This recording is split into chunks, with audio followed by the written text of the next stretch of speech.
V novodobni BMW-jevi zgodovini je za precejšnje razdvajanje poskrbela prejšnja generacija sedmice. Ta je svojo drzno obliko ljudi dejansko razdelila v dva tabora, v tiste, ki jim je bil avtomobil všeč, in v tiste, ki se jim je zdel dejansko grd. Morda je precejšnja številčnost slednjih poskrbela, da so bili vsi nadaljni modeli oblikovno nekoliko bolj zadržani. Vsi do nove enice.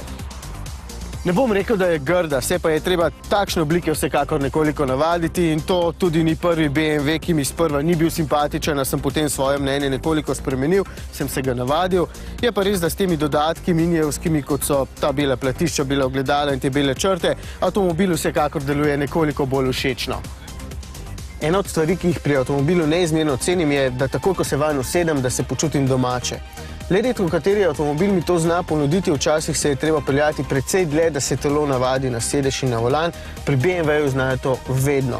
Občutek v njihovih avtomobilih je enostavno fantastičen. Voznik se takoj počuti kot del avtomobila. Ne se ostali še tako trudijo, takšnega občutka skoraj nihče ne zna zagotoviti.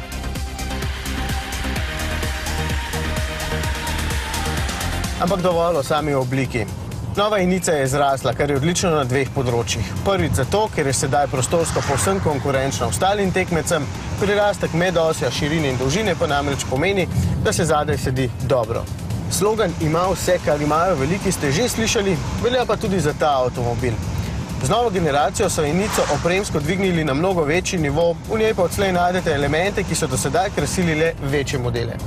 Denimo odlični samodejni 8-stopenjski menjalnik, velik zaslon, ki ponuja navigacijski sistem in celo internet, v 4 stopnjah nastavljivo vzmetenje in vrhunsko izdelavo. Seveda je večina na seznamu doplačljivih dodatkov, a vseeno so na voljo. Zanimiv je tudi ta program Eco Pro, ki prilagodi delovanje motorja, klimatske naprave in vam tudi svetuje, kako voziti. Druga prednost povečanih mer je boljša vozna dinamika. Kadar ne boste vozili umirjeno, vam bo namreč nasmeh na usta risalo vrhunsko uglašeno podvozje. Lega in občutek na volanu sta tako odlična, da je kar težko peljati počasi. Tudi motor je seveda dober, mu pa precej pomaga ta hiter samodejni menjalnik, tako da brez težav sledi zahtevni težji desni nogi.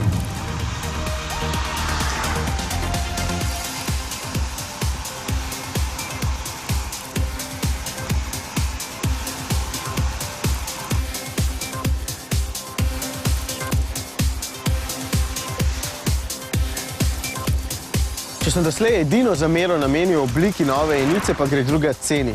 Že res, da je avtomobilu tehnično skoraj nemogoče karkoli oporekati, je za tako majhen avtomobil kljub bogati opremi cena absolutno previsoka. Vas zanima koliko? Dobrih 44 tisoč evrov. To pa je že teritorij dve številki večje petice.